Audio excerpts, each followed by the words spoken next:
ഇത് കണ്ടില്ലേ, നമ്മളിൽ ഭൂരിഭാഗവും ഇന്ന് UPI പേയ്മെന്റ് നടത്തുന്നവരാണല്ലേ. എന്നാൽ UPI എന്നേക്കും സൗജന്യമായി തുടരുമെന്ന് അറിഞ്ഞാൽ എന്ത് ചെയ്യും? അതെ, UPI ഇനി മുതൽ സൗജന്യമാവില്ല എന്ന ആശയം ഞെട്ടിപ്പിക്കാം. UPI നമ്മുടെ ദിനചര്യത്തിലെ പ്രധാന പേയ്മെന്റ് മാർഗമായി മാറിയിട്ടുണ്ട്. QR കോഡ് സ്കാൻ ചെയ്ത് ഫോൺ നമ്പർ എൻ്റർ ചെയ്ത് പണമടയ്ക്കാൻ ഇപ്പോൾ വളരെ എളുപ്പമാണ്, അതും സൗജന്യമായി.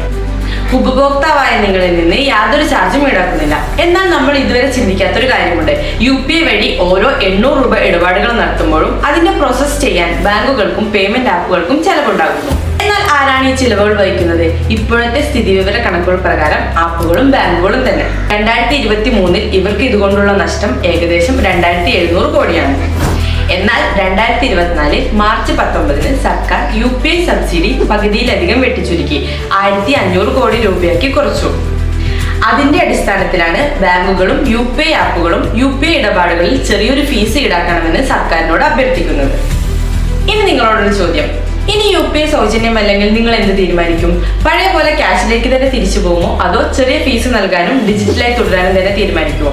എന്തായാലും നിങ്ങളുടെ അഭിപ്രായം താഴെ കമന്റ് ചെയ്യും. ഇതുപോലുള്ള ഇൻഫോർമേറ്റീവ് വീഡിയോസിനും കൂടുതൽ വിവരങ്ങൾക്കും പേജ് ഫോളോ ചെയ്ത് കോൺടാക്ട് ചെയ്യും.